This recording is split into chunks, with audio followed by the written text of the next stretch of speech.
أصابته سراء شكر فكان خيرا له وإن أصابته ضراء صبر فكان خيرا له رواه مسلم উপস্থিত সম্মানিত মুসলিয়ানে কেরাম প্রশংসা জ্ঞাপন করছি সেই মহান রব্বুল আলামিনের দরবারে যার অশেষ মেহেরবানিতে যথাসময়ে অল্প সংখ্যক মুসল্লি হলেও আমাদেরকে মসজিদে জুমার সালাত আদায় করার জন্য যে আল্লাহ সুবহানাহু ওয়া তাআলা আমাদেরকে উপস্থিত হওয়ার তৌফিক দান করেছেন সেই মহান রব্বুল আলামিনের শুকরিয়া আদায় করছি আলহামদুলিল্লাহ। অতঃপর সালাম বর্ষিত বিশ্ব নবী সাইয়্যিদুল মুরসালিন ইমামুল রাহমাতুল লিল আলামিন নবী মুহাম্মদুর রাসূলুল্লাহ সাল্লাল্লাহু আলাইহি ওয়াসাল্লামের উপর। সম্মানিত উপস্থিতি, আমরা একটা বিষয়ে ধারাবাহিক আলোচনা করছিলাম, জিকির, আল্লাহকে স্মরণ করা। এই বিষয়ে আমরা গত সপ্তাহে আলোচনা করেছিলাম বিপদ আপদে বালা মুসিবতে জিকিরের একটি গুরুত্বপূর্ণ অংশ হচ্ছে ইস্তিগফার পাঠ করা। বিপদ আপদ বালা মুসিবত কেন আসে এবং এই বিপদের সবচেয়ে গুরুত্বপূর্ণ একটি দোয়া হচ্ছে ইস্তিগফার পাঠ করা। এই বিষয়ে আলোচনা করেছিলাম। আজকেও ইনশাআল্লাহ বিপদ আপদের ভিতরে আরো যে দোয়াগুলি আমাদের পাঠ করা দরকার, জিকিরগুলি রয়েছে, এগুলি সম্পর্কে কোরআন এবং সহিহ সুন্নাহ থেকে আলোচনা রাখার জন্য চেষ্টা করব ইনশাআল্লাহ। ওয়া তাওফীকি ইল্লা বিল্লাহ আলাইহি তাওয়াক্কালতু ওয়া ইলাইহি উনীব। রাব্বি ইশরাহ লি সাদরি ওয়া ইয়াসসির লি আমরি ওয়াহলুল উকদাতাম মিন লিসানি ইয়াফকাহু কওলি। সম্মানিত উপস্থিতি, আমাদের মাঝে বিভিন্নভাবে বিপদ আপদ এসে থাকে, বিভিন্নভাবে আমাদেরকে পরীক্ষা করা হয়। বিপদ আপদ দুনিয়াবি বিপদ হচ্ছে ইমানদারদের জন্য পরীক্ষা, এবং কাফের মুশরিকদের জন্য বিপদ হচ্ছে গজব। কাফেরদেরকে বিপদ দিয়ে তাদের উপরে শাস্তি দেওয়া হয়, গজব দেওয়া হয়, আর ইমানদারদেরকে পরীক্ষা করা হয়। এবং উভয়েরই বিপদ দেওয়ার মূল কারণ হচ্ছে মানুষ কিছু পাপের সাথে নিমজ্জিত হয়ে যায়, যার কারণে আল্লাহ তাআলা মাঝে মাঝে বিপদ দিয়ে বেঈমানদেরকে কিছু শাস্তির ব্যবস্থা করেন আর ইমানদারদেরকে সংশোধনের ব্যবস্থা করেন। এই জন্য বিপদ আপদ বালা মুসিবত এটা ইমানদারদের জন্য একটা রহমত স্বরূপ, যদি তারা ধৈর্য ধারণ করতে পারে এবং এই বিপদের মধ্যে কিছু করণীয় কাজ রয়েছে, বিশেষ করে আল্লাহকে স্মরণ করা, আল্লাহকে ভুলে না যাওয়া, আল্লাহর সর্ব অবস্থায় আল্লাহর শুকরিয়া আদায় করা। এই কাজগুলি যদি ইমানদাররা করতে পারে তাহলে এই বিপদ তাদের জন্য হয়ে যায় রহমত স্বরূপ। সুবহানাল্লাহ। বিশ্বনবী মুহাম্মদুর রাসূলুল্লাহ সাল্লাল্লাহু আলাইহি ওয়াসাল্লাম বলেছেন, সহিহ মুসলিমের হাদিস, সুহাইব রাদিয়াল্লাহু তাআলা আনহু হাদিসটি বর্ণনা করেছেন। তিনি বলেছেন, আযাবান লিআমরিল মুমিন, আল্লাহর রাসূল বলেছেন যে মুমিনদের জীবন বড় আশ্চর্যজনক জীবন। ইন্না আমরাহু কুল্লাহু খায়র, মুমিনদের জীবনে যা কিছু ঘটে, ভালো মন্দ, দুনিয়াতে যত বিষয় রয়েছে সবগুলি হচ্ছে ইমানদারদের জন্য কল্যাণকর। ইমানদারদের জন্য আল্লাহর পক্ষ থেকে যে নিয়ামত দান করা হয় এটাও যেমন কল্যাণকর, ঠিক তেমনি ভাবে যে বিপদ আপদ বালা মুসিবত দেওয়া হয় এটাও ইমানদারদের জন্য কল্যাণকর। ওয়ালাইসা যাকা লিআহাদিন ইল্লা লিল মুমিন, এবং এই পৃথিবীতে যত মানুষ রয়েছে, যত ধর্ম বর্ণ যা কিছু রয়েছে, সবার মধ্যে কেবলমাত্র শুধুমাত্র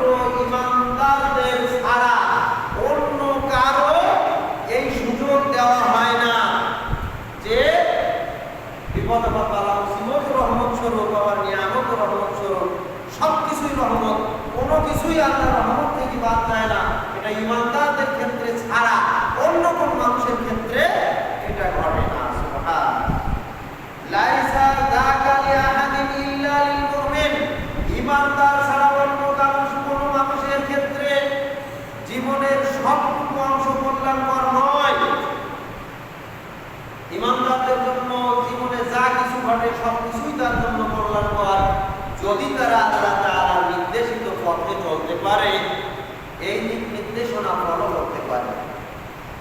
ইন আসাবাতুহু সাররাউ শাকারা, আল্লাহর পক্ষ থেকে যখন তাদের কোনো নিয়ামত দান করা হয়, কোনো ভালো কিছু দেওয়া হয়, কোনো কল্যাণকর কিছু দেওয়া হয়, তখন তারা আল্লাহর কৃতজ্ঞতা প্রকাশ করে, আল্লাহর শুকরিয়া আদায় করে। সুবহান ফাকানা খায়রান লাহুম, আল্লাহর পক্ষ থেকে আল্লাহ প্রদত্ত নিয়ামত পেয়ে তারা আল্লাহকে ভুলে যায় না, বরং বেশি বেশি তারা আল্লাহ তাআলার শুকরিয়া আদায় করে। আর আল্লাহ তাআলার শুকরিয়া যখন আদায় করে, তখন এটা তাদের জন্য কল্যাণকর হয়ে যায়। সুবহান কারণ আল্লাহ তাআলা বলেন সূরা ইব্রাহিমের ৭ নম্বর আয়াত, লা ইন শাকারতুম লাযিদান্নাকুম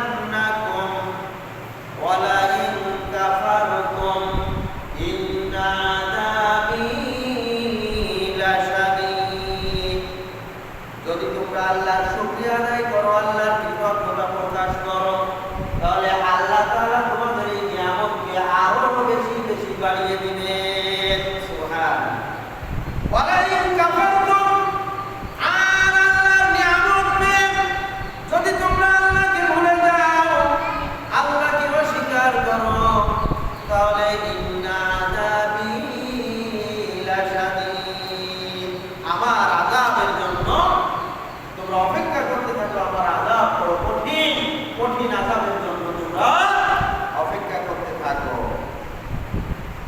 এই জন্য ইমানদারদের উপরে যখন কোনো নিয়ামত, কোনো কল্যাণ অবতীর্ণ হয়, তখন তারা আল্লাহকে ভুলে যায় না, আল্লাহর কৃতজ্ঞতা বেশি বেশি প্রকাশ করে। ওয়াইন আসাবাতহু দাররা, আবার যখন আল্লাহর পক্ষ থেকে কোনো অকল্যাণ তাদের উপরে নাযিল হয়, কোনো বিপদ আর এসে উপস্থিত হয়, কোনো পরীক্ষা ফিতনা তাদের মাঝে উপস্থিত হয়, সাবারা, তখন তারা ধৈর্য ধারণ করে। সুবহান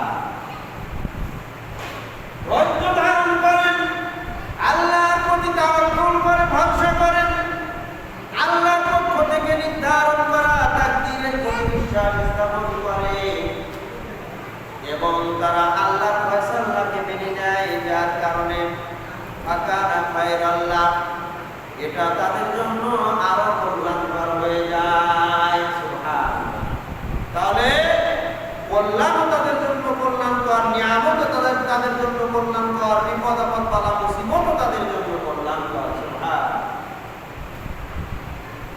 এজন্য ইমানদারদের জীবন বড় আশ্চর্যজনক জীবন। যখন কোনো বিপদ আপদ বালা মুসিবত অবতীর্ণ হয়, যখন ইমানদাররা ধৈর্য ধারণ করার কারণে আল্লাহ তাআলা সহজেই এই বিপদ থেকে তাদেরকে উদ্ধার করে। আর বেঈমানেরা, কাফেররা, মুশরিকেরা তারা ধৈর্য ধারণ করতে পারে না, তারা হাহুতাশ করে, কান্নাকাটি করে, তারা আল্লাহকে গালিগালাজ পর্যন্ত করে, বিভিন্ন ধরনের কটু বাক্য ব্যবহার করে, সময়কে গালি দেয়, কালকে গালি দেয়, আবার বিপদের মোকাবেলা করে, তুফানের মোকাবেলা করে, বিভিন্ন ধরনের আল্লাহ প্রদত্ত গজবের দ্বারা মোকাবেলা করে। এই জন্য তাদের উপরে যখন বিপদ এসে যায়, তখন তারা আরো বেশি বিপদগ্রস্ত হয়ে যায়, কারণ এটা হচ্ছে তাদের জন্য গজব। আর ইমানদাররা ধৈর্য ধারণ করার কারণে এই বিপদ তাদের কাছে কিছুই মনে হয় না, কারণ ইমানদাররা মনে করে যে এটা আল্লাহর পক্ষ থেকে যে ফয়সালা আমার জন্য করা হয়েছে, আমার তাকদীরে যা লিপিবদ্ধ করা হয়েছে আমার জন্য তাই হবে।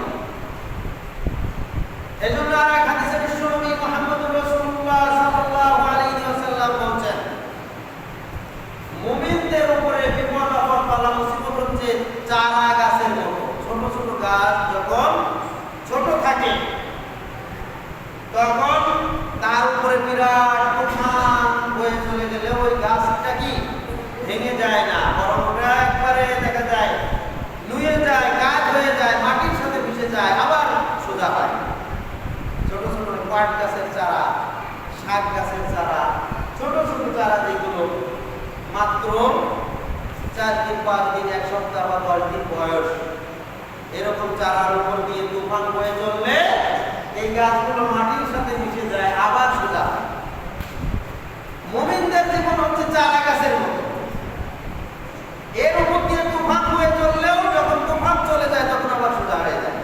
বাতাস যখন প্রবাহিত হয় তখন কাজ হয়ে যায়, বাতাস চলে গেলে আবার কি সোজা হয়। আর কাফেরদের জীবন হচ্ছে বড় গাছের মতো। বড় গাছ, তার উপরে যখন তুফান বেয়ে চলে যায় তখন পট করে ভেঙে যায়, ডালপালা ভেঙে যায়, গাছের গোড়া থেকে ভেঙে যায়, ভেঙে সব তছনছ হয়ে যায়। এই গাছ আর বাঁচানো যায় না। তাহলে মুমিনদের জীবন, ইমানদারদের জীবন হচ্ছে চারা গাছের মতো, আর কাফেরদের জীবন হচ্ছে বড় বয়স্ক গাছের মতো। তুফান আসলে এই গাছগুলি যেমন ভেঙে চুরমার করে ফেলে, এই কাফেরদের উপরে বিপদ যখন আসে, মুসিবত যখন আসে, তখন এদেরকে চুরমার করে ফেলে। এটা হচ্ছে আল্লাহ প্রদত্ত বল। আর ইমানদারদের উপরে বিপদ আসলে ইমানদাররা একটু কষ্টের মধ্যে থাকে, বিপদ যখন চলে যায় আবার সোজা হয়ে যায়, আগের মতো হয়ে যায়, তাদের কোনো ক্ষতি হয় না। এই ক্ষতি থেকে আল্লাহ তাআলা বের করে নিয়ে আসেন। সুবহানাল্লাহ। সম্মানিত উপস্থিতি, বিপদের বিভিন্ন ধরন রয়েছে। বিপদ, কি ধরনের বিপদ আমাদের মাঝে আসে? আল্লাহ তাআলা আমাদেরকে বিপদ অথবা বালা মুসিবত থেকে দিয়ে পরীক্ষা করেন। সূরা বাকারার 155 নম্বর আয়াত আল্লাহ তাআলা বলেছেন, ওয়ালানাবলুওয়ান্নাকুম বিশাইইন মিনাল খাউফি ওয়াল জু', আর আমি তোমাদেরকে পরীক্ষা করব কিছু ভয় ভীতি দিয়ে, কিছু ক্ষুধা দিয়ে। ওয়া নাকসিম মিনাল আমওয়ালি ওয়াল আনফুসি ওয়াত তামারাত, আবার কিছু ধন সম্পদের ক্ষয়ক্ষতি দিয়ে, তোমাদের জীবনের ক্ষয়ক্ষতি দিয়ে, তোমাদের ফসলাদি ফলমূলের ক্ষয়ক্ষতি দিয়ে আমি পরীক্ষা করে থাকি। ওয়াবাশশিরিস সাবিরিন, আর এই বিপদ আপদ বালা মুসিবতে যারা ধৈর্য ধারণ করে, আল্লাহকে ভুলে যায় না, বিপদে আল্লাহকে বেশি বেশি স্মরণ করে, আল্লাহর নিয়ামত পেয়েও যেমন আল্লাহকে স্মরণ করে, আল্লাহকে ভুলে যায় না, বিপদে পড়েও আল্লাহকে ভুলে যায় না, আল্লাহকেই স্মরণ করে। আল্লাহ তাআলা বলেন, ওয়াবাশশিরিস সাবিরিন, এই ধৈর্য ধারণকারীদের জন্য সুসংবাদ। তাহলে আমাদের মাঝে বিপদ আপদ পতিত হয়, আমাদের ধন সম্পদ, মাল সম্পদ, এইগুলির ক্ষতির মাধ্যমে আমরা বিপদগ্রস্ত হই, ফল ফসলের ক্ষতির মাধ্যমে বিপদগ্রস্ত হই, ক্ষুধা, দারিদ্রতা, খাবারের সংকট, এগুলির মাধ্যমে আমরা বিপদগ্রস্ত হই। মানুষ বিভিন্ন সময়ে অসুস্থ হয়, আহত হয়, মারা যায়, এই সকল কারণে বিপদগ্রস্ত হয়। তারপরে অনেক জিনিস নষ্ট হয়ে যায়, হারিয়ে যায়, এগুলির মাধ্যমে বিপদগ্রস্ত হয়। মানুষ বিভিন্ন সময়ে বিভিন্ন কারণে ভয় পায়, ভয়, বিভিন্ন প্রাণীর ভয় হতে পারে, জিন ভূতের ভয় হতে পারে, মানুষের ভয় হতে পারে, প্রশাসনের ভয় হতে পারে, বিভিন্ন কারণে মানুষ যে ভয় পায়, এই ভয়গুলিও আমাদের একটা বিপদের অন্তর্ভুক্ত। তারপরে মানুষের বিভিন্ন সময়ে অঙ্গের হানি ঘটে, কারো হাত নাই, কারো পা নাই, কারো চোখ নাই, কারো কান নাই, কারো শরীরে বিভিন্ন অঙ্গ প্রত্যঙ্গ নাই, এগুলিও এক একটা বিপদ। এরপরে মানুষ তাদের চলার পথে সংসার জীবন পরিচালনা করতে যেয়ে, পারিবারিক জীবন পরিচালনা করতে যেয়ে, দুনিয়াবি দায়িত্ব পালন করতে যেয়ে ঋণগ্রস্ত হয়ে যায়। এই ঋণগ্রস্ত চরিত্রটাও হচ্ছে মানুষের জন্য একটা বিপদ। এই যতগুলি বিপদের কথা বললাম, এগুলিকে আমরা সকলেই বিপদ বলে মনে করি, এতে কোনো দ্বিমত কারো থাকার কথা নয়, কেউ দ্বিমত পোষণ করে না যে সবই বিপদ। কিন্তু এর চাইতে বড় বিপদ হচ্ছে গুনাহে লিপ্ত হওয়া। যারা গুনাহের কাজ করে, এতক্ষণ পর্যন্ত যে বিপদগুলির কথা বললাম, 8টি বিপদের কথা বললাম, এই 8টি বিপদের চাইতে আরো কঠিন বিপদ হচ্ছে যারা গুনাহে লিপ্ত। এরা বিপদের মধ্যে আছে কিন্তু এরা অনুভব করে না, এরা মনে করে আমরা খুব ভালো আছি। এটা হচ্ছে 9 নাম্বার কারণ। 9 নাম্বার কারণের চাইতে সবচাইতে বড় বিপদ আমাদের জীবনে, যেটা আমরা কোনো বিপদই মনে করি না, সেটা হচ্ছে আল্লাহর দ্বীন পালন না করা, আল্লাহর নির্দেশ পালন না করা, আল্লাহর হুকুম পালন না করা। যারা আল্লাহর হুকুম পালন করে না, যারা সালাত আদায় করে না, যারা সিয়াম পালন করে না, যারা হজ ফরজ হওয়া সত্ত্বেও হজ পালন করে না, যারা যাকাত ফরজ হওয়া সত্ত্বেও যাকাত আদায় করে না, এভাবে আল্লাহর নির্দেশ পালন করার ক্ষমতা আছে কিন্তু করে না, এরা এই পৃথিবীতে যত প্রকার বিপদ রয়েছে সব বিপদের মধ্যে সর্বশ্রেষ্ঠ এবং সবচেয়ে বড় বিপদের মধ্যে আছে, অথচ এরা কিছু মনেই করে না, কিছুই অনুভব করে না। এরাই হচ্ছে এই পৃথিবীতে সবচাইতে বড় বিপদগ্রস্ত। এজন্য ইমানদারেরা বিপদ মুক্ত, ইমানদার ব্যক্তিরা এই বিপদ থেকে মুক্ত, আর ইমানদার ছাড়া বেঈমানেরাই এই পৃথিবীতে সবচাইতে বিপদগ্রস্ত এবং পরকালেও এরা হবে প্রকৃত বিপদগ্রস্ত। ইমানদারেরা দুনিয়াতে বিপদ থেকে যেমন উদ্ধার পায়, পরকালে আল্লাহ তাআলা বিপদ থেকে উদ্ধার করবেন। আর আল্লাহ প্রদত্ত নির্দেশ পালন করার ক্ষমতা, তৌফিক, রহমত, এটা আল্লাহ তাআলা সবাইকে দেন না। যারা এই পৃথিবীতে আল্লাহর নির্দেশ পালন করার যোগ্যতা অর্জন করতে পেরেছে, তাদেরকেই আল্লাহ তাআলা এই তৌফিক দেন তার হুকুম, তার নির্দেশ পালন করা। আর এই নির্দেশ যারা পালন করতে পারে, তারা হচ্ছে সবচেয়ে বড় বিপদ থেকে নিজেকে বাঁচাতে পেরেছে। সুবহানাল্লাহ। আর এই নির্দেশ যারা পালন করে না, আল্লাহর দ্বীন যারা পালন করে না, দুনিয়াতে আর বাকি কোনো বিপদই তাদের না থাকলেও, দুনিয়াতে ধন সম্পদের, টাকা পয়সার মালিক, অঢেল সম্পদের মালিক হলেও, দুনিয়াতে অনেক মর্যাদার অধিকারী হলেও, দুনিয়াতে অনেক পদমর্যাদার অধিকারী হলেও, অনেক ক্ষমতার অধিকারী হলেও, যদি তারা আল্লাহর দ্বীন পালন না করে, তাহলে এরাই হচ্ছে সবচাইতে বড় বিপদের মধ্যে আছে। কিন্তু আমরা অনুভব করি না যে বিপদ থাকে।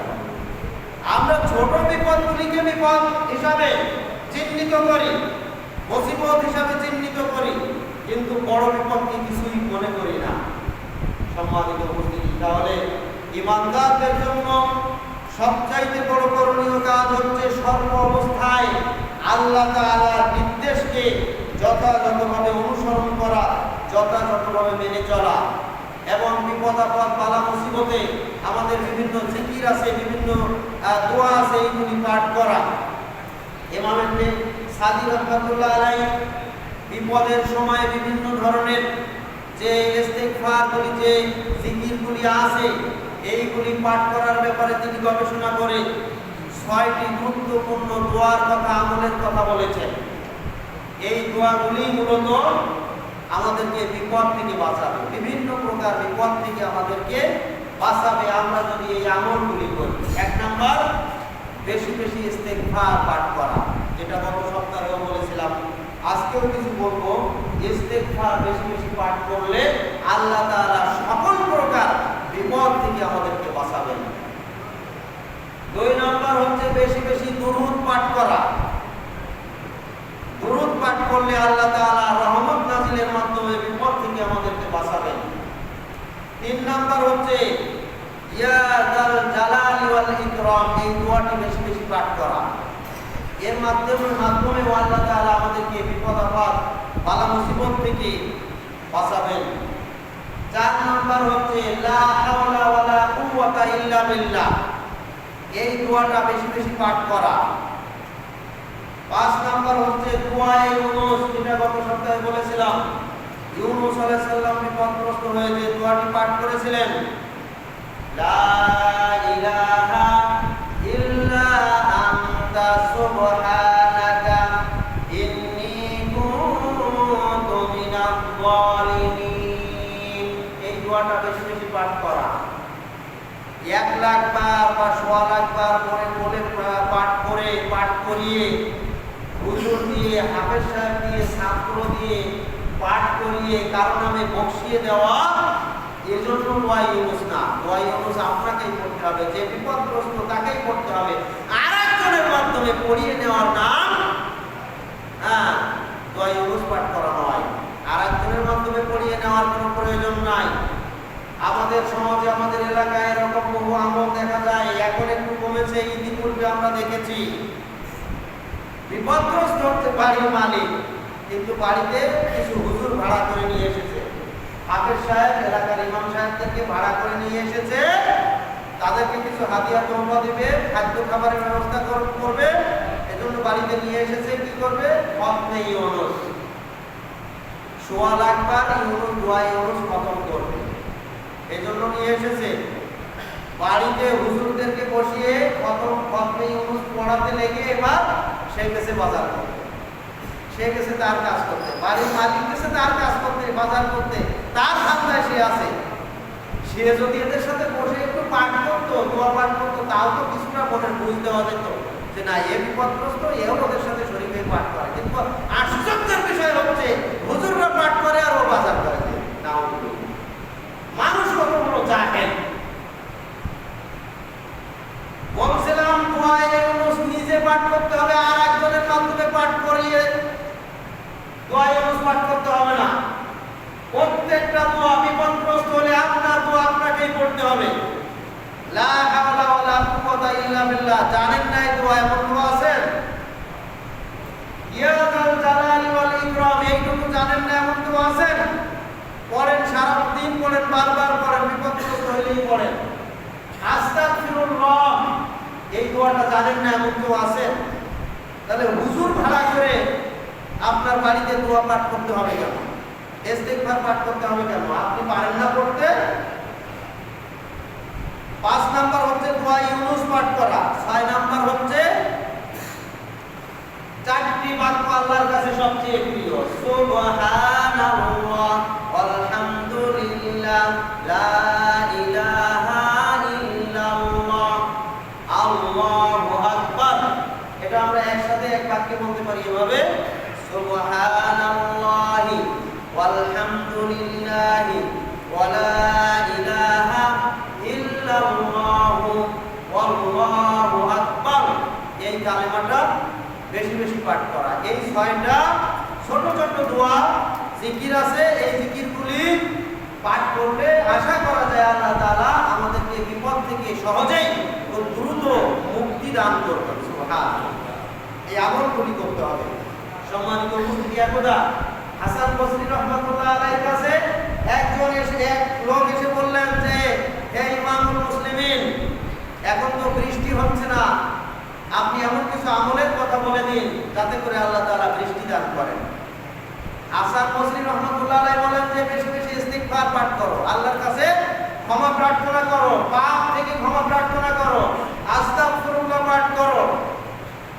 ওই লোকটি চলে গেল। কিছুক্ষণ পরে আরেক লোক এসে বলছেন যে, হে ইমামুল মুসলিমিন, আমরা খুব অভাবগ্রস্ত, অভাবে অনটনে পড়ে খুব কষ্ট পাচ্ছি, খাদ্য খাবারের সংকট, দুর্ভিক্ষ দেখা দিয়েছে, আমাদের জন্য এমন কিছু আমলের কথা বলুন যাতে করে আল্লাহ তাআলা এই অভাব অনটন দূর করে দেন।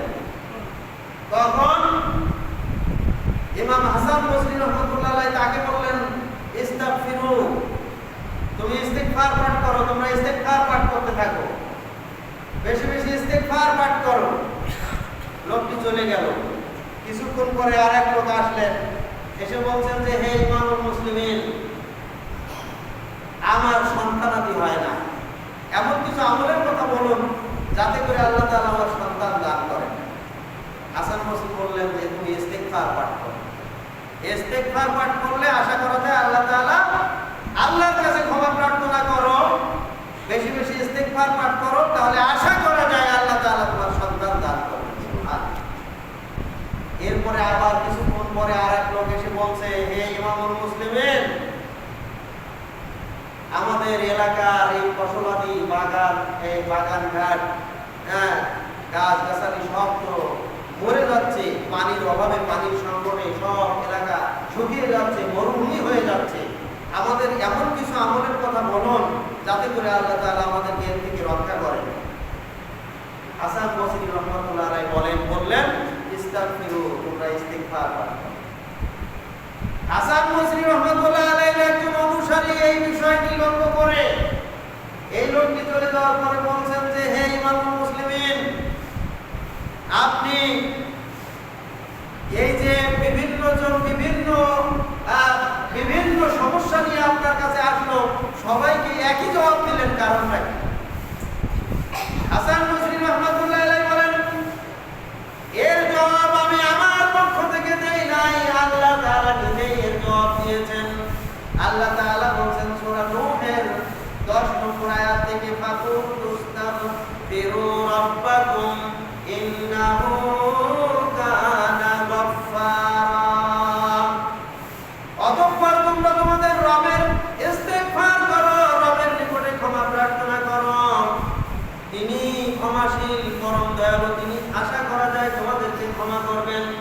এই ইস্তিগফার পাঠের মাধ্যমে এই যখন তোমাদের গুনাহ ক্ষমা হয়ে যাবে, তখনই আল্লাহ তাআলা ইউরসিলিস সামাআ আলাইকুম মিদরারা, আকাশ থেকে আল্লাহ তাআলা মুষলধারে তোমাদের জন্য বৃষ্টির ব্যবস্থা করবেন, বৃষ্টি বর্ষণ করবেন।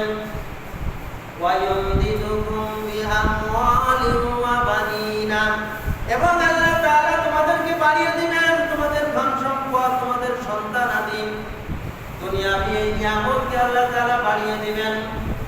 ওয়া ইয়াজআল লাকুম জান্নাতিন ওয়া ইয়াজআল লাকুম আনহারা, আল্লাহ তাআলা দুনিয়াতে তোমাদের ফল ফসলাদি, যে গাছপালা, ফলমূল, এগুলি আবার বাগান, এগুলির বাগান আবার তৈরি করে দিবেন, এবং নদ নদী নালা প্রবাহিত করে দিবেন, দুনিয়াটাকে আবার সুন্দরভাবে সাজিয়ে দিবেন।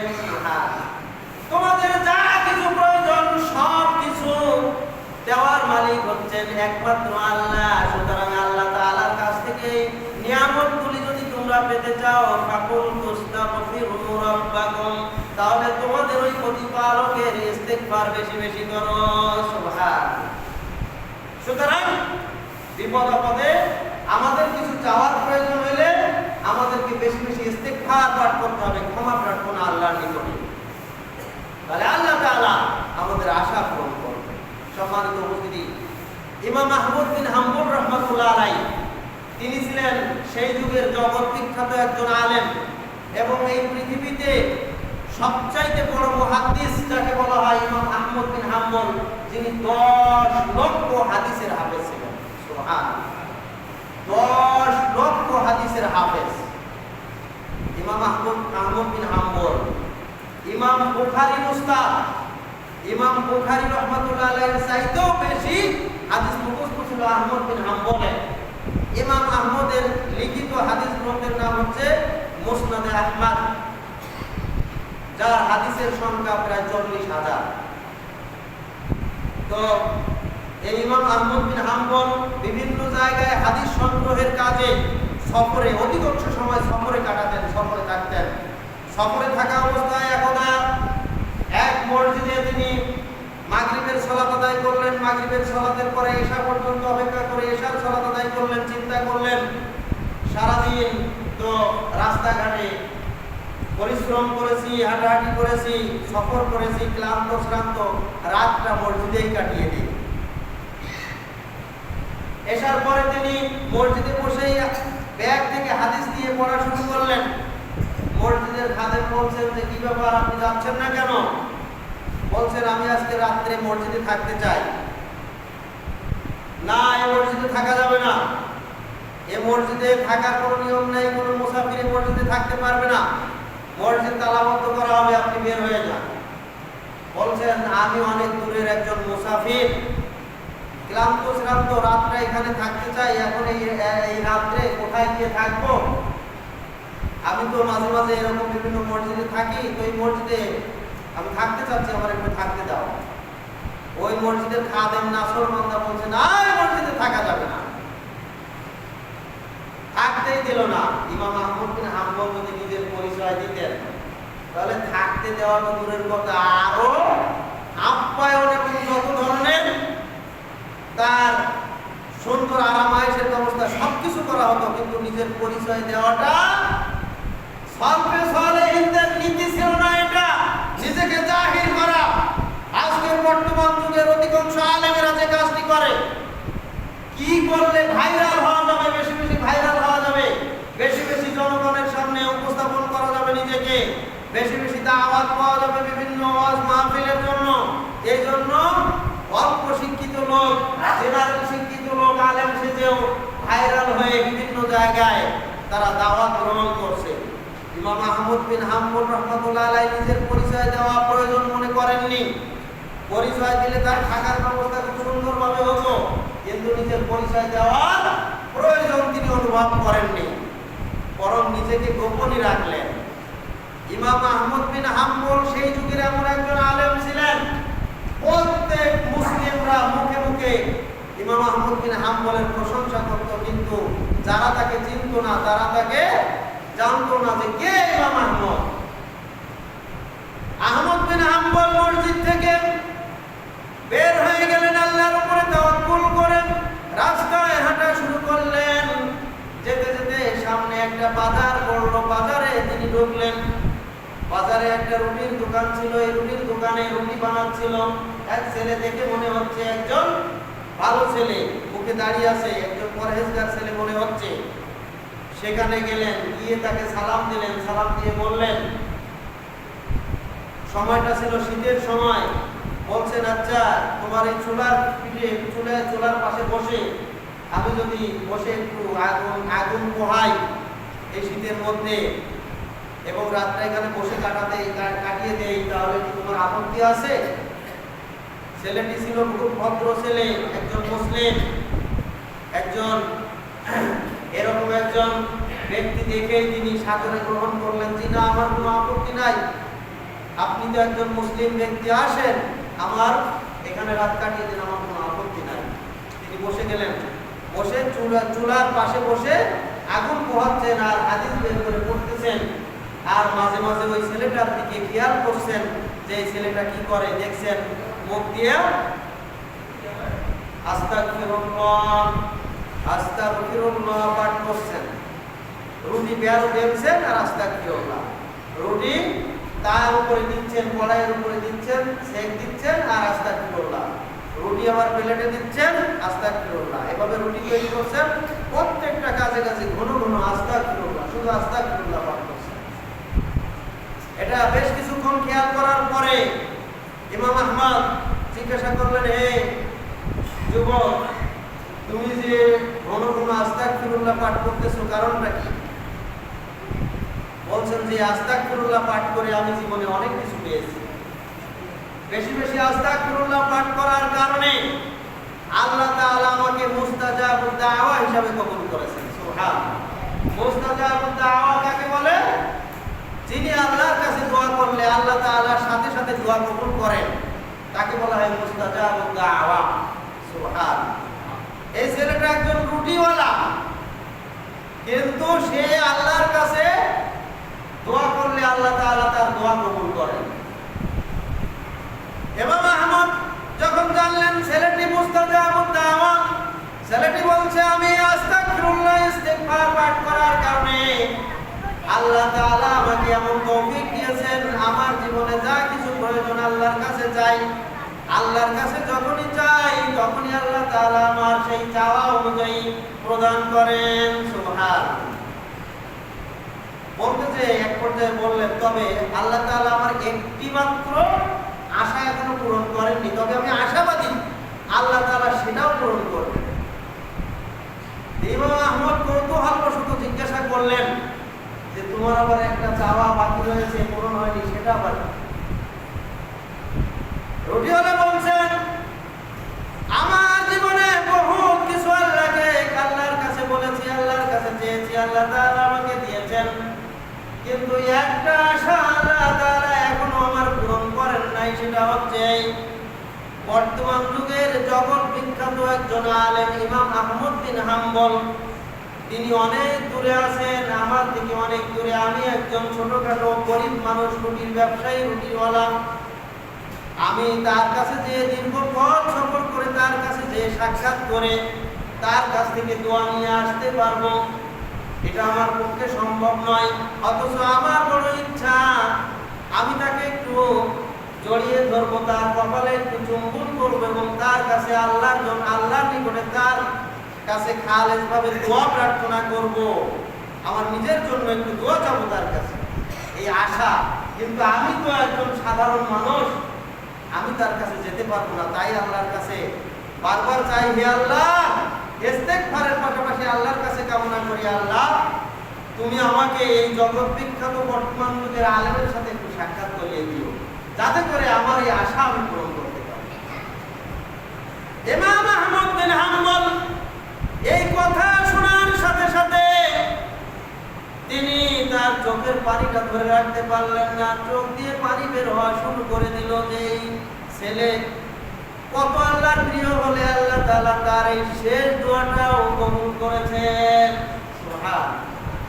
ইমাম আহমদ বিন হাম্বল বলছেন যে আমি এখন বুঝতে পেরেছি কি জন্য আল্লাহ তাআলা মসজিদে থাকার ব্যবস্থা আজকে রাত্রে আমার জন্য করেন নাই, কি জন্য আজকের অসংখ্য গণিত জায়গার মধ্যে এই রুটিওয়ালার দোকানে আমাকে আল্লাহ তাআলা নিয়ে এসেছেন।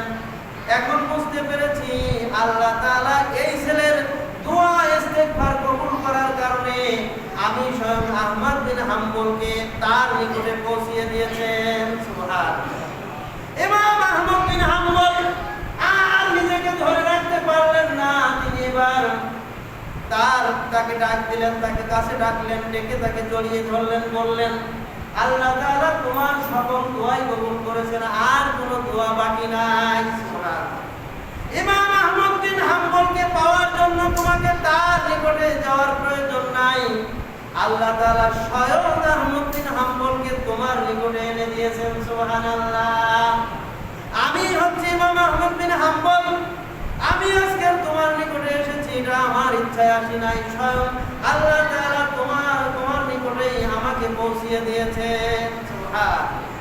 যুবক ছেলেটা এই কথা শোনার সাথে সাথে আল্লাহর শুকরিয়া আদায় করেন, আলহামদুলিল্লাহ পাঠ করে তাকে জড়িয়ে ধরলেন, তার কপালে একটা চুমু দিয়ে তাকে বললেন যে হে ইমাম আহমদ বিন হাম্বল, আপনি আমার জন্য খাস করে দোয়া করবেন, যাতে করে আল্লাহ তাআলা আমাকে ঈমানের উপরে টিকে থাকার তৌফিক দান করেন এবং আল্লাহর দরবারে যাতে করে আমি ঈমান নিয়ে উপস্থিত হতে পারি।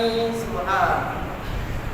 সম্মানিত উপস্থিতি, বলছিলাম ইস্তেগফারের কত গুরুত্ব, যে ইস্তেগফার বেশি বেশি পাঠ করলে আল্লাহ তাআলা তার মনের বাসনা, মনের আশা পূরণ করেন।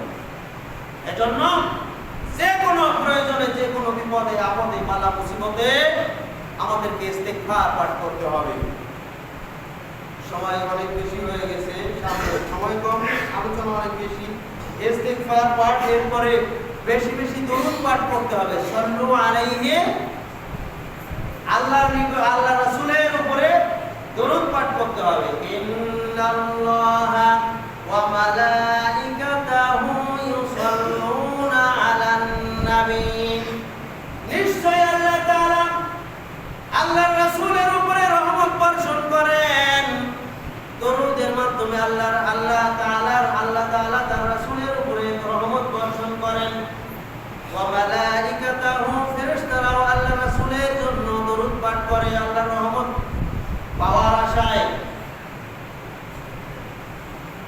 ইন্নাল্লাহা ওয়া মালাইকাতাহু ইউসাল্লুনা আলান নবী, ফেরেশতারাও আল্লাহর রাসূলের উপরে, নবীর উপরে দরুদ পাঠ করে। ইয়া আইয়ুহাল্লাযীনা আমানু, হে ঈমানদারগণেরা, সারা দুনিয়ার যত ঈমানদার ব্যক্তি রয়েছে, হে ঈমানদাররা, তোমরা তোমরা শুনে রাখো, তোমরাও সাল্লু আলাইহি ওয়া সাল্লিমু তাসলিমা, সেই নবীর প্রতি দরুদ পেশ করো এবং তাকে সালাম পেশ করো। এভাবেই আল্লাহ তাআলা সূরা আহজাবের 36 নম্বর আয়াত, এই আয়াত যখন নাযিল করলেন, নাযিল করার পরে সাহাবায়ে কেরাম রাদিয়াল্লাহু তাআলা আনহুম আজমাইন তারা আল্লাহর রাসূলকে জিজ্ঞেস করছেন যে হে আল্লাহর রাসূল, যে এই যে আল্লাহ তাআলা আপনার উপরে দরুদ এবং সালাম পেশ করতে বলেছেন, আমরা কিভাবে সেই দরুদ পেশ করব? আজকে আমাদের সমাজে দরুদের অভাব নাই, দরুদে হাজারি, দরুদে নারিয়া, তারপরে দরুদে বিভিন্ন প্রকারের দরুদ, বানোয়াটি দরুদে ভরা। দরুদের মধ্যে বাংলায়ও দরুদ পড়ে, উর্দুতেও দরুদ পড়ে, ফার্সিতেও দরুদ পড়ে আর বলেন ওহজো মুস্তামি আরশটা খুদা হো কর, উধার পাড়া মদিনা মে মুস্তাফা হো কর, বালা বালা বিকামালিহি। শেখ সাদির কবিতা এটাও দরুদ হয়ে গেছে। আবার বলছেন আরশের মহল্লায় যিনি খোদা রূপে, আল্লাহ রূপে সমাসীন ছিলেন, তিনি মদিনায় মুস্তাফা রূপে আগমন করেছেন। নাউযুবিল্লাহ, আল্লাহ এবং আল্লাহর রাসূলকে একাকার করে দিয়ে তারা দরুদ বানিয়েছে। আল্লাহর শেখানো দরুদ তাদের মুখ দিয়ে খুব কমই আসে। আল্লাহর রাসূলকে সাহাবীরা জিজ্ঞেস করলেন যে আল্লাহ তাআলা এখানে বলছেন আপনার উপরে দরুদ পাঠ করার জন্য, আমরা কোন দরুদ পাঠ করব? আল্লাহর নবী বললেন সাল্লু, তোমরা পাঠ করো, দরুদ পাঠ করো। আল্লাহুম্মা সাল্লি আলা মুহাম্মাদিন ওয়া আলা আলি মুহাম্মাদ কামা সাল্লাইতা আলা ইব্রাহিম ওয়া আলা আলি ইব্রাহিম ইন্নাকা হামিদুম মাজিদ। আল্লাহুম্মা বারিক আলা মুহাম্মাদিন ওয়া আলা আলি মুহাম্মাদ কামা বারাকতা আলা ইব্রাহিম ওয়া আলা আলি ইব্রাহিম ইন্নাকা হামিদুম মাজিদ। আল্লাহর নবী এই দোয়া পাঠ করে বললেন তোমরা এই দোয়া পাঠ করো, এই দরুদ পাঠ করো। সুতরাং এই দরুদ পাঠ করতে হবে। এটা এরপরে সংক্ষিপ্ত দরুদ হচ্ছে সাল্লাল্লাহু আলাইহি ওয়াসাল্লাম। এটা হচ্ছে আল্লাহ রাসূলের নাম যখন আমরা নেব তখন আমরা সংক্ষিপ্ত দরুদ পড়ব সাল্লাল্লাহু আলাইহি ওয়াসাল্লাম। এই দরুদগুলি পাঠ করতে হবে। দরুদ পাঠ করলে কি হবে? রাসূল সাল্লাল্লাহু আলাইহি ওয়াসাল্লাম বলেন, আবু হুরায়রা রাদিয়াল্লাহু তাআলা বলেন মান সাল্লা আলাইয়া ওয়াহিদাতান, যে ব্যক্তি একবার মাত্র আমার উপরে দরুদ পাঠ করবে, সাল্লাল্লাহু আলাইহি আশরান, আল্লাহ তাআলা তার উপরে 10 বার রহমত নাযিল করবেন। সুবহানাল্লাহ। দরুদ পাঠ করলে রহমত নাযিল হয়, দরুদ পাঠ করলে আল্লাহর পক্ষ থেকে তার উপরে রহমত নাযিল করা হয়। এজন্য বান্দা যখন বিপদগ্রস্ত হয়ে যায়, বিপদের মধ্যে যখন বেশি বেশি দরুদ পাঠ করে, তখন আল্লাহ তাআলা তার উপরে রহমত বর্ষণের মাধ্যমে তার নিকট থেকে এই বিপদগুলি দূর করে দেন। সুবহানাল্লাহ। যেখানেই আল্লাহর রহমত সেখানেই গজব সেখান থেকে চলে যাবে, সেখান থেকে বিপদ চলে যাবে, সেখান থেকে সমস্যা দূর হয়ে যাবে, কারণ আল্লাহর রহমত বর্ষণ হওয়া শুরু হয়েছে। সুবহানাল্লাহ। আর যদি কোনো বান্দা মাত্র একবার আল্লাহর নবীর উপরে দরুদ পাঠ করে, তাহলে আল্লাহ তাআলা 10 বার তার উপরে রহমত নাযিল করেন, রহমত বর্ষণ করেন। মান জাআ বিল হাসানাতি ফালাহু আশারু আমসালিহা। যখনই বান্দা কোনো ভালো কাজ করে, আল্লাহ তাআলা সেটাকে কমপক্ষে 10 গুণে বৃদ্ধি করেন। সুবহানাল্লাহ। তো তুমি পাঠ করবে একবার, আল্লাহ তাআলা রহমত নাযিল করবেন 10 বার। সুবহানাল্লাহ। দরুদ পাঠ করলে আর অনেক সুবিধা রয়েছে। দরুদ পাঠ করলে বিভিন্ন ধরনের সুবিধা পাওয়া যায়। বিভিন্ন হাদিসে বিভিন্ন সুবিধার কথা এসেছে। যেমন দরুদ পাঠ করলে ফেরেশতা কর্তৃক ফেরেশতারা আল্লাহর রহমতের জন্য, আল্লাহর রহমত যাতে অবশ্যই এই বান্দার প্রতি অবতীর্ণ হয় তার জন্য ফেরেশতারা দোয়া করে। সুবহানাল্লাহ। বেশি বেশি দরুদ পাঠ করলে বান্দার পাপ মোচন হয়, বান্দার সওয়াব লাভ হয় এবং বান্দার মর্যাদা বৃদ্ধি পায়। সুবহানাল্লাহ। এক হাদিসে বলা হয়েছে 10 বার রহমত নাযিল হয়, 10টি পাপ থেকে আল্লাহ তাআলা তাকে মুক্ত করেন এবং 10টি মর্যাদা আল্লাহ তাআলা তার জন্য বাড়িয়ে দেন। সুবহানাল্লাহ। যারা বেশি বেশি দরুদ পাঠ করে কিয়ামতের দিন আল্লাহ তাআলা তাদেরকে মর্যাদাবান করবেন। রাসূল সাল্লাল্লাহু আলাইহি ওয়াসাল্লামের উপরে তার জন্য শাফাআত করা ওয়াজিব হয়ে যাবে। সুবহানাল্লাহ। এবং জান্নাতেও এই দরুদের মাধ্যমে আল্লাহ তাআলা তার মর্যাদা অনেক উপরে উঠিয়ে দিবেন। সুবহানাল্লাহ। জান্নাতীরা জান্নাতে অনেক মর্যাদার অধিকারী হবে। যাদের মর্যাদা একটু কম থাকবে তারা বুঝতে পারবে দুনিয়াতে আমি দরুদ পাঠ করেছিলাম কম, আমি জিকির করেছিলাম, আল্লাহর জিকির পাঠ করেছিলাম কম, এজন্য আজকের এই মর্যাদা কম। আমি যদি আমার সময়টাকে কাজে লাগাতাম, আমি যদি বিপদ আপদে বালা মুসিবতে বেশি বেশি দরুদ পাঠ করতাম, তাহলে আমিও আজকের অমুক অমুক অমুক অমুক ব্যক্তির মতো মর্যাদার অধিকারী হতাম। সুবহানাল্লাহ। অর্থাৎ দরুদ দুনিয়াতে কম পাঠ করার মাধ্যমে এক শ্রেণীর জান্নাতীরা জান্নাতে কেন তারা দুনিয়াতে বেশি দরুদ পাঠ করে নাই এজন্য আফসোস করবে। সুবহানাল্লাহ।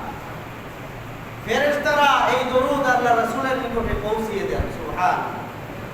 দুনিয়াতে বিপদ আপদ বালা মুসিবত পেরেশানি চিন্তা সব কিছু থেকে আল্লাহ তাআলা এই দরুদের ওসিলায় মুক্ত করে দেন। সুবহানাল্লাহ। এই প্রত্যেকটা হাদিস দ্বারা প্রমাণিত, বিভিন্ন হাদিস রয়েছে। দরুদ যারা বেশি বেশি পাঠ করে আল্লাহ তাআলা তাদের অন্তরকে পবিত্র করেন এবং পরিচ্ছন্নতা দান করেন। সুবহানাল্লাহ। যারা বেশি বেশি দরুদ পাঠ করে এবং দরুদ পাঠের মাধ্যমে আল্লাহর কাছে কিছু চায় আল্লাহ তাআলা তাদের দোয়া কবুল করেন। সুবহানাল্লাহ। এরপরে বিপদ আপদে বালা মুসিবতে বেশি বেশি দরুদ পাঠ করলে আল্লাহ তাআলা তাদের এই বিপদ থেকে উদ্ধার করেন, নাজাত দান করেন। সম্মানিত উপস্থিতি, এই জন্য আমাদেরকে বেশি বেশি দরুদ পাঠ করতে হবে।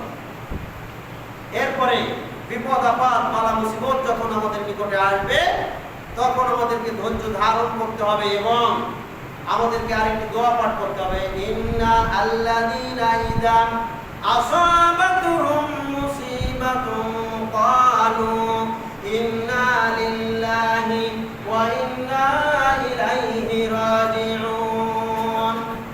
ইমানদারদের বৈশিষ্ট্য হচ্ছে যখন তাদের উপরে আল্লাহর পক্ষ থেকে কোনো মুসিবত অবতীর্ণ হয়, মুসিবত যখন আসে তখন তারা বলে ইন্না লিল্লাহ, নিশ্চয়ই আমরা আল্লাহর জন্য, ওয়া ইন্না ইলাইহি রাজিউন, এবং আল্লাহর নিকটেই আমাদেরকে ফিরে যেতে হবে। বিভিন্ন ধরনের ক্ষয়ক্ষতি, কোনো ব্যক্তি মারা গেল, কোনো ব্যক্তি হারিয়ে গেল, কোনো মাল হারিয়ে গেল, কোনো মাল নষ্ট হয়ে গেল, আমাদেরকে সাথে সাথে পড়তে হবে ইন্না লিল্লাহি ওয়া ইন্না ইলাইহি রাজিউন। এটা শুধু মারা যাওয়ার দোয়া না, আমরা মনে করি এটা মৃত্যুর ঘোষণা। এটা শুধু মৃত্যুর ঘোষণা না, যে কোনো ধরনের বিপদ আপদ বালা মুসিবত থেকে মুক্ত থাকার জন্য বিপদ আপদে আমাদেরকে এই দোয়াটাও বেশি বেশি করতে হবে। তাহলে আল্লাহ তাআলা আমাদেরকে এই বিপদে ধৈর্য দান করবেন এবং এই বিপদে আমাদের জন্য উত্তম নেকি, উত্তম সওয়াব প্রতিদান আল্লাহ তাআলা আমাদেরকে দান করবেন। সম্মানিত উপস্থিতি, সময় শেষ। এর পরের আলোচনা পরবর্তী সময় থেকে করব। আরেকটি দোয়া হচ্ছে লা হাওলা ওয়ালা কুওয়াতা ইল্লা বিল্লাহ। এই ছোট্ট দোয়াটি যারা বিপদ আপদে বেশি বেশি পাঠ করে বা বিভিন্ন সময়ে যারা বেশি বেশি পাঠ করে তাদের জন্য অনেক ফজিলত রয়েছে। বলা হয়েছে হাদিসে রাসূল সাল্লাল্লাহু আলাইহি ওয়াসাল্লাম বলেছেন এই লা হাওলা ওয়ালা কুওয়াতা ইল্লা বিল্লাহ এটা হচ্ছে জান্নাতি ধনভাণ্ডার। সুবহানাল্লাহ। যারা বেশি বেশি এই লা হাওলা ওয়ালা কুওয়াতা ইল্লা বিল্লাহ পাঠ করবে আল্লাহ তাআলা তাদের জন্য জান্নাতি ধনভাণ্ডার দান করবেন। তারপরে আরেক হাদিসে বলা হয়েছে এটা হচ্ছে জান্নাতের একটা দরজা। যারা এই দোয়াটা বেশি পাঠ করবে তাদের জন্য জান্নাতের দরজাগুলোর ব্যবস্থা আল্লাহ তাআলা করে দিবেন। এই দোয়াটা যারা বেশি বেশি পাঠ করবে আল্লাহ তাআলা তাদের সকল দোয়া কবুল করবেন।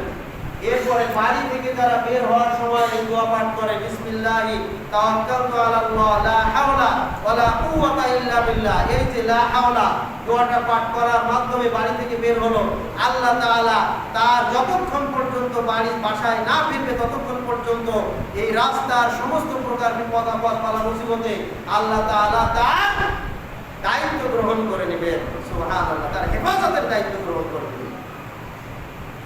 এই ব্যক্তির গুনাহ যদি সমুদ্রের ফেনা সমতুল্য হয় তাহলে বেশি বেশি লা হাওলা ওয়ালা কুওয়াতা ইল্লা বিল্লাহ পাঠ করলে আল্লাহ তাআলা তার গুনাহ খাতা থেকে তাকে মুক্ত করে দিবেন। সুবহানাল্লাহ। এটা হচ্ছে জান্নাতি বৃক্ষ। যারা এই দোয়াটা পাঠ করবে, প্রত্যেকটা দোয়ার বিনিময়ে আল্লাহ তাআলা তার জন্য জান্নাতে বৃক্ষ রোপণ করবেন। সুবহানাল্লাহ। সুতরাং এই দোয়াগুলি আমরা পাঠ করব, বিশেষ করে বিপদ আপদে বেশি বেশি